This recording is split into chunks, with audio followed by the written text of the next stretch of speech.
السلام علیکم dear students.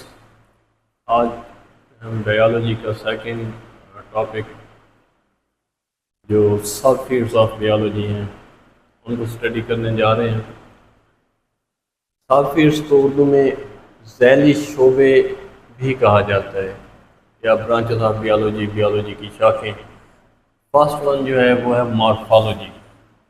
Number 1 میں مارفالوجی میں ہم جانداروں کی بناوٹ اور ساخت کا مطالعہ کرتے ہیں.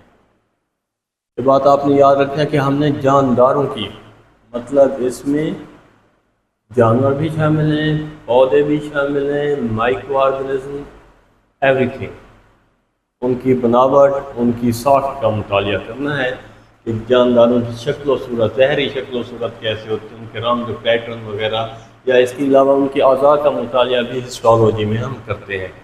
آپ کو ایک سمپل سی مثال دوں. آپ نے 8ویں کلاس میں پڑھا ہوگا کہ بیکٹیریا کی ڈیفرنٹ شیپس ہوتی ہیں. اسپیرل ہوتے ہیں یا زنجیر کی طرح ہوتے ہیں، اسپرنگ نما ہوتے ہیں، کامو ٹائپ ہوتے ہیں.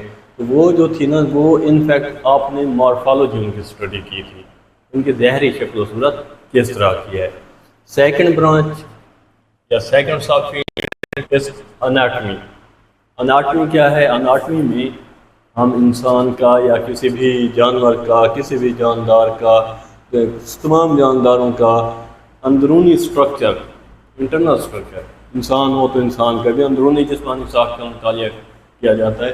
اور اناٹمی جو ہے بہت امپورٹنٹ فیلڈ ہے. اسپیشلی جو لوگ ڈاکٹر بنتے ہیں، MBBS کی ڈگری لیتے ہیں، ان کو اسپیشل اناٹمی کا سبجیکٹ پڑھایا جاتا ہے. بڑا ٹف سبجیکٹ ہوتا ہے MBBS کے حوالے سے. اناٹمی میں بیماریوں کی تشخیص، طبی آلات کی تیاری اور زندگی کے معیار کو بہتر بنانے کے لیے آلات تیار کیے جاتے ہیں. یہ آپ کو ایک سمپل سی ایگزامپل دوں کہ جب کسی کا بون فریکچر ہو جاتا ہے، specially over the age of 40، کہ جن کا نیچرلی طور پہ جوڑ لگنا تھوڑا مشکل پروسیس ہوتا ہے، جب کوئی آرتھوپیڈک سرجن ان کو آپریٹ کرتا ہے تو وہ جو طبی آلات ہیں وہ در حقیقت ہماری اناٹمی کی اسٹڈی کے حوالے سے ہی بنائے گئے ہوتے ہیں.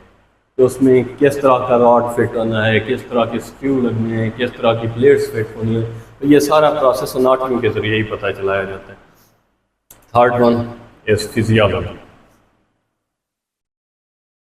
تیسری جو شاخ ہے وہ ہو گئی فزیالوجی. فزیالوجی میں ہم جسمانی حصوں کے افعال کا مطالعہ کرتے ہیں.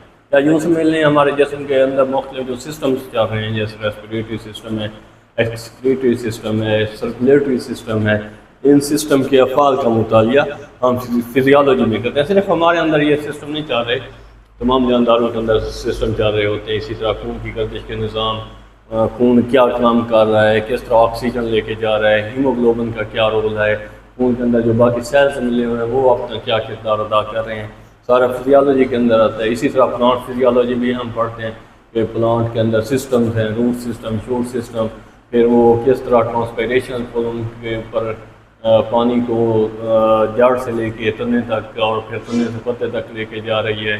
اور اسی طرح جو پتے کے اندر فوٹوسینتھسس کے ذریعے خوراک تیار ہوتی ہے وہ پورے پودے کے اندر چلی جاتی ہے. تو یہ سارا سسٹم جو ہے فزیالوجی کے انڈر ہی آتا ہے. فورتھ برانچ کی طرف آتے ہیں ہسٹالوجی.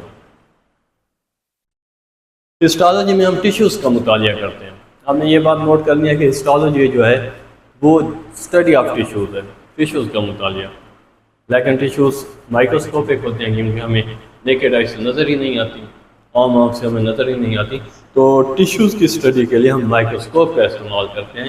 تو اس وجہ سے جب ہم ہسٹالوجی کو ڈیفائن کریں گے تب ہم بولیں گے دی مائکروسکوپک اسٹڈی آف ٹیشوز، یعنی بافتوں کا یا ٹیشوز کا مائکروسکوپ کی مدد سے جو مطالعہ ہے، خوردبین کی مدد سے جو مطالعہ ہے، وہ ہوگی ہسٹالوجی. اب ٹیشو کیا ہوتا ہے؟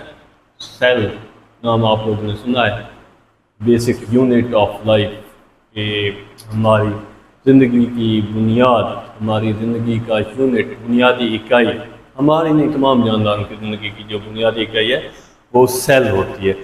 سیل اگر ایک کام کے لیے اکٹھے ہو جاتے ہیں، ایک سے زیادہ سیل اسپیسیفائڈ ہو جاتے ہیں فار آ اسپیسیفک فنکشن، پھر ان میں ڈویژن آف لیبر ہو جاتی ہے، کام کی تقسیم ہو جاتی ہے کہ ہر سیل اپنا مخصوص کام سر انجام دیتا ہے. تو اسے ہم بولتے ہیں یہ اب ٹیشو کی شکل اختیار کر چکا ہے. تو ٹیشو کیا ہوگا؟ A group of cells performing a specific function. Cell کا ایک ایسا گروپ جو ایک خاص کام کے لیے منظم ہوتا ہے. اب ہسٹالوجی کو ہم کہاں اپلائی کریں گے؟ ہماری جو اپلائیڈ بیالوجی ہے اس کو بھی تو ہم خاص اسٹڈی کر رہے ہیں. ہسٹالوجی بیماریوں کی تشخیص اور ادویات کے مطالعے، اعضاء کی ساخت وغیرہ ان کے لیے مدد دیتی ہے.